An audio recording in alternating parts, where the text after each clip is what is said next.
ये अंदर हॉल बनी हुई है। अंदर हाउस है? हाँ, अंदर वो पानी दिखेगा आपको, चमकता वहाँ से दिखेगा। अच्छा, हाँ, मतलब अंदर अभी जा सक यहाँ से रास्ता ये दिख रहा है, ढाँक के रखा है। हाँ। ये नीचे जाने का रास्ता है। इस दहलीज पर जो शक्कर नज़र आ रही हैं, इस दहलीज पर अभी तो फ़िलहाल काफ़ी शक्कर की वजह से शहद की मक्खियाँ यहाँ पर बैठी हुई हैं। तो यहाँ पर शक्कर डालकर जो बच्चों को लुत्नक होती है, सही से बोल नहीं पाते, जल्दी बात नहीं कर पाते, तो यहाँ पर शक्कर डाल करके जब बच्चों को चटवाया जाता है तो इन बुज़ुर्ग के वसीले से अल्लाह उनकी ज़बानें अच्छी कर देता है। अभी जो मैं ये पानी पी रहा हूँ ये हाउस का पानी है और इस हाउस के पानी को आब हयात भी कहा जाता है। बहुत ही मुक़द्दस पानी है, जो भी नियतों के साथ पिया जाता है अल्लाह कबूल करता है। तो मैंने हमारे तमाम सब्सक्राइबर्स के लिए, उम्मत मुस्लिमा के लिए दुआ करके ये पानी पिया है। मुअज़्ज़ज़ नाज़रीन, अस्सलाम वालेकुम वरहमतुल्लाहि वबरकातुहू। मैं आपका मेज़बान मोहम्मद आमिर क़ादरी फिर से एक दरगाह शरीफ के व्लॉग के साथ। नाज़रीन, मैं मौजूद हूँ मुल्क हिंदुस्तान की रियासत गुजरात, और गुजरात का जो फेमस सिटी है अहमदाबाद। अहमदाबाद में मैं नेहरू ब्रिज नामी एक ब्रिज है जो साबरमती नदी के ऊपर से गुजरता है। नेहरू ब्रिज के बिल्कुल बगल ही में एक अल्लाह के वली आराम फरमा रहे हैं। इनका नाम है हज़रत शाह वजीहुद्दीन अलवी रहमतुल्लाह अलैह। बहुत ही खूबसूरत दरबार है यहाँ पर। तो चलिए दरगाह शरीफ के अंदर चलते हैं, ज़ियारत करते हैं। जो भी हज़रत की हिस्ट्री, करामतें वगैरह है, तमाम बातें मैं इस वीडियो में आपके साथ एक्सप्लेन करने की कोशिश करूँगा। इस वीडियो में एंड तक बने रहिए, और हाँ, आगे बढ़ने से पहले इस वीडियो को लाइक कर दें और हमारे चैनल व्हील ऑफ इस्लाम को भी सब्सक्राइब कर दें। नाज़रीन, हज़रत सैयद शाह वजीहुद्दीन अलवी रहमतुल्लाह अलैह हुसैनी सादात हैं। आपके आबा व अजदाद यानी आपके दादा परदादा मुल्क यमन के रहने वाले थे। फिर यमन से हिजरत करके मुल्क अरब में मक्का शरीफ गए। फिर आपके अजदाद वहाँ पर खाने काबा का तवाफ़ कर रहे थे कि नबी अलैहिस्सलाम की उनको बशारत हुई, और सरकार ने फरमाया कि आप हिंदुस्तान की गुजरात चले जाएं और वहाँ पर जाकर के क़ियाम करें और दीन की खिदमत करें। इसके बाद आपके आबा व अजदाद मक्का शरीफ से हिंदुस्तान तशरीफ़ लाए और गुजरात के अहमदाबाद के करीब आप लोग बसे थे। हज़रत सैयद शाह वजीहुद्दीन अलवी रहमतुल्लाह अलैह की पैदाइश 22 मुहर्रम 910 हिजरी जापानेर गुजरात में हुई, और बचपन ही से आपको इल्म हासिल करने का बड़ा ही शौक़ था।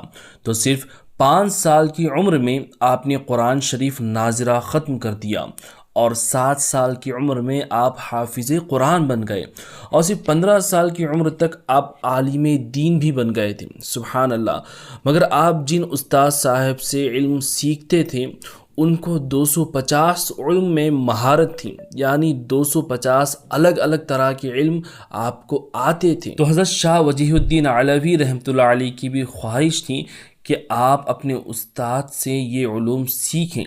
मगर अफसोस की बात यह है कि अभी आपने सिर्फ 125 उलूम सीखे थे कि आपके उस्ताद का विसाल हो गया। इसी वजह से आप बहुत गमगीन रहने लगे। एक दिन जब शाह वजीहुद्दीन अलवी रहमतुल्लाह अलैह रात में सोए तो आपकी किस्मत जाग उठी। ख्वाब में प्यारे आका हुजूर नबी करीम सल्लल्लाहु अलैहि वसल्लम का दीदार नसीब हुआ। सरकार अलैहिस्सलाम ने फरमाया, बेटा तुम इतने परेशान क्यों हो? तो हज़रत शाह वजीहुद्दीन अलवी ने अपना तमाम वाक़या सुनाया। तो नबी करीम सल्लल्लाहु अलैहि वसल्लम ने एक कागज़ पर, एक पर्ची पर तमाम उलूम लिखे, तमाम उलूम के नाम लिख दिए। फिर हज़रत शाह वजीहुद्दीन अलवी को वो कागज़ या पर्ची अता की और कहा कि बेटे इसमें जो भी उलूम के नाम लिखे हुए हैं तुम्हें अल्लाह वो तमाम अता करेगा। हमने वो तमाम उलूम तुम्हें अता कर दिए। जब वो नींद से जागे तो वो पर्चा आपके हाथ में था। आप वो देख कर के हैरान हो गए, बेशक आका ने आपको अता कर दिया था। सुभान अल्लाह। इसके बाद हज़रत शाह वजीहुद्दीन अलवी फरमाते हैं कि अब जो भी इल्म मैं सीखना चाहता था तो बस उसकी तरफ ध्यान देता, थोड़ा सा पढ़ता तो फ़ौरन वो इल्म अल्लाह मुझे अता कर देता था। नाज़रीन, मैं मिसाल की तौर पर आपको समझाने की कोशिश करूँगा। अगर मैथमेटिक्स के ऊपर हज़रत शाह वजीहुद्दीन अलवी ध्यान देते, उसको थोड़ा भी पढ़ते, तो उसके तमाम फार्मूले और तमाम मैथ्स अल्लाह ताला उन्हें सिखा देता था। ये बस मिसाल मैंने दी है। तो हर तरह का इल्म अलग होता है, मैथमेटिक्स, साइंस, और हर तरह का इल्म जो है उसकी अलग खूबी होती है। तो हज़रत शाह वजीहुद्दीन अलवी को अल्लाह ने तमाम उलूम जो हैं आका के सदक़े से अता फरमाए। सुभान अल्लाह। नाज़रीन, हज़रत शाह वजीहुद्दीन अलवी रहमतुल्लाह अलैह इतने बड़े अल्लाह के वली होने के बावजूद आपने टोटल 24 ईयर्स तक علم حاصل کیا، علم سیکھا۔ اللہ اکبر۔ اب ناظرین بات آپ کو سمجھ میں آ گئی ہوگی، تو ان اولیاء اللہ کے سچے سجادہ نشین اور سچے جانشین وہی ہوں گے جو خود بھی حافظ قرآن ہوں گے، عالم دین ہوں گے اور اپنے وقت کے زبردست مفتی ہوں گے، اور ساتھ ہی ساتھ خانقاہ کے پیر بھی ہوں گے۔ تبھی وہ اپنے مریدوں کو قرآن و حدیث کی صحیح تعلیم دے سکیں گے اور سیدھا راستہ بتا سکیں گے، ورنہ جس کے پاس خود صحیح علم نہ ہو وہ اپنے مریدوں کو صحیح راستہ کیسے بتا سکتا ہے؟ میں یہ باتیں اپنی طرف سے نہیں کہہ رہا، بلکہ اللہ کے ولی کی سیرت پڑھ کر کے آپ کو بتا رہا ہوں۔ حضرت شاہ وجیہ الدین علوی نے 24 سال تک خود علم حاصل کیا، اب پھر علم حاصل کرنے کے بعد آپ نے اس علم کو پھیلایا۔ وہ کیسے پھیلایا؟ تو آپ نے ایک مدرسہ بنایا اور اس مدرسے میں بیٹھ کر خود حضرت شاہ وجیہ الدین علوی رحمۃ اللہ علیہ روزانہ پڑھایا کرتے تھے۔ اور ناظرین جب اللہ کا ولی پڑھاتا ہے تو وہ عالم کیسا ہوتا ہے میں آپ کو بتاتا ہوں۔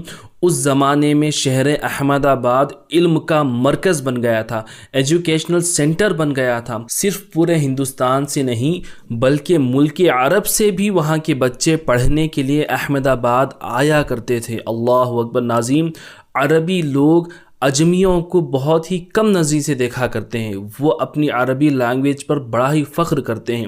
اگر کوئی عربی اجمی استاد سے پڑھ رہا ہے تو وہ استاد کوئی عام نہیں ہو سکتا۔ اور ناظرین آپ سن کر کے بڑے ہی حیران ہوں گے کہ حضرت شاہ وجیہ الدین علوی نے اپنی زندگی کے 64 ایئرز تک آپ نے مدرسے میں پڑھایا، اور پوری زندگی میں صرف 4 ہی دن آپ نے چھٹی لی، اور اس کے علاوہ بغیر کسی چھٹی کے 64 ایئرز تک آپ پڑھاتے رہیں، اور آپ کے یہاں پڑھ کر کے ہزاروں بچے حافظ قرآن، عالم دین اور مفتی بن کر کے نکلے اور پوری دنیا میں پھیل کر کے دین اسلام کی خدمت کرنے لگے۔ یہ ہوتے ہیں اللہ کے سچے ولی، سبحان اللہ۔ اب اس کا مطلب یہ نہیں کہ جو فقراء ہیں، جو قلندر ہیں، جو درویش ہیں، وہ مدرسے میں نہیں پڑھاتے ہیں تو وہ ولی نہیں ہوں گے، ایسا نہیں ہے ناظرین۔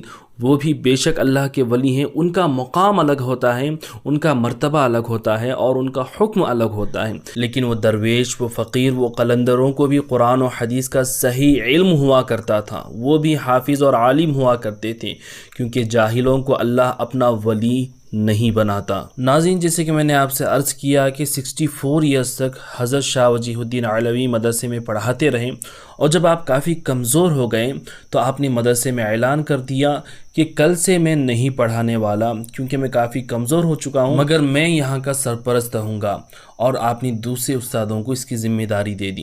جب اس رات آپ سوئے تو خواب میں پیارے آقا صلی اللہ علیہ وسلم کا دیدار نصیب ہوا۔ پیارے آقا نے عرض کیا کہ اے وجیہ الدین تم پڑھاتے کیوں نہیں؟ تو حضرت وجیہ الدین علوی نے عرض کی کہ حضور میں کمزور ہو چکا ہوں، اسی وجہ سے میں نے پڑھنے سے ریٹائرمنٹ لے لیا ہے۔ تو آقا نے فرمایا کہ اے وجیہ الدین تم پڑھایا کرو، جب تم پڑھاتے ہو تو تمہارا درس سننے کے لیے میں خود مدینے سے آیا کرتا ہوں۔ اللہ اکبر، سبحان اللہ۔ ناظرین اب اس کا مطلب یہ نہیں کہ آقا ان سے پڑھنے یا سیکھنے کے لیے آتے ہیں، معاذ اللہ، بالکل ایسا نہیں ہے، بلکہ آپ اس بات کو اس طریقے سے سمجھیں، جب گھر کا کوئی بچہ یا جوان کچھ نیا پڑھتا ہے یا سیکھتا ہے یا سکھاتا ہے تو بڑے اس کو دیکھنے کے لیے، سننے کے لیے شفقتاً آیا کرتے ہیں کہ ہمارا بچہ کتنا اچھا پڑھ رہا ہے یا پڑھا رہا ہے۔ تو یہی وہ مثال ہے کہ آقا شفقتاً آتے تھے حضرت شاہ وجیہ الدین علوی کا درس دیتے ہوئے سننے کے لیے۔ تو اس واقعے کے بعد حضرت شاہ وجیہ الدین علوی رحمۃ اللہ علیہ اپنے آخری وقت تک جو ہے پڑھاتے ہی رہے۔ اور ناظرین جب آپ کا آخری وقت قریب آیا تو حضرت شاہ وجیہ الدین علوی رحمۃ اللہ علیہ کے حوض کا پانی کا جو رنگ ہے وہ بدل گیا۔ تو آپ اس حوض کے پاس جاتے ہیں، اس پانی کو اپنے ہاتھ میں لیتے ہیں، اس پر نگاہ ڈالتے ہیں، کچھ پڑھ کر دم کرتے ہیں، پھر اس پانی کو جو ہے حوض میں ڈال دیتے ہیں۔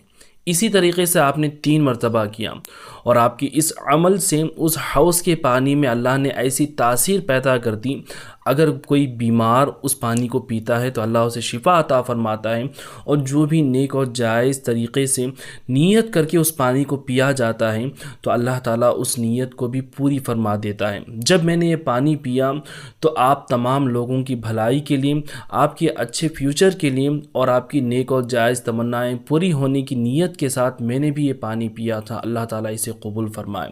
اور ناظرین آپ کی بارگاہ کے آگے جو دہلیز نظر آ رہی ہیں यहाँ पर किताबों में ये लिखा हुआ है, जो बच्चों की ज़बान में लुतनक होती हैं तो इस दहलीज पर शक्कर डालकर उन बच्चों को चटवाया जाता है तो अल्लाह ताला उन बच्चों को शिफा अता फरमाता है। और इस ज़मीन पर ये जो जालियाँ आपको नज़र आ रही हैं, यहाँ पर अंडरग्राउंड भी एक जगह है, एक तहखाना है। कहा जाता है कि इसके नीचे ही हज़रत शाह वजीहुद्दीन अलवी रहमतुल्लाह अलैह इबादत करते थे और यहाँ पर एक हाउस भी है जिसमें आप जो हैं वज़ू फरमाया करते थे या इस्तेमाल किया करते थे। नाज़रीन, एक और शान है हज़रत शाह वजीहुद्दीन अलवी रहमतुल्लाह अलैह की, वो ये है कि आप हिंदुस्तान के सबसे पहले मुफस्सिर कुरान हैं। कुरान की तफसीर लिखने वाले हिंदुस्तान के सबसे पहले बुज़ुर्ग आप ही हैं और ये बात मैंने शेखुल इस्लाम हुज़ूर मदनी मियाँ साहब क़िबला की ज़बान से सुनी है। नाज़रीन, हज़रत शाह वजीहुद्दीन अलवी रहमतुल्लाह अलैह का विसाल 998 हिजरी इस्लामिक ईयर में 30 मुहर्रमुल हराम को हुआ और आपका उर्स शरीफ भी हर साल जो है 29 और 30 मुहर्रम को बड़े ही शान के साथ मनाया जाता है। और नाज़रीन, दरगाह शरीफ के अंदर आने के बाद ये जो दरमियान वाली बड़ी मज़ार आपको नज़र आ रही है, यही मज़ार हज़रत शाह वजीहुद्दीन अलवी रहमतुल्लाह अलैह की मज़ार हैं। और इनके अलावा जितने भी मज़ारात इस दरगाह शरीफ के अंदर हैं, ये आपके अज़ीज़ व अकारीब के हैं। जब भी आप अहमदाबाद तशरीफ़ लाएँ तो इस बारगाह में हाज़िरी देने की पूरी कोशिश करें। यहाँ पर आने का लोकेशन मैंने इसी वीडियो की डिस्क्रिप्शन में दिया हुआ है। अल्लाह ताला से दुआ है कि मौला करीम हज़रत शाह वजीहुद्दीन अलवी के वसीले से आप तमाम की नेक और जायज़ मुरादें पूरी फरमाएं। अस्सलामु अलैकुम।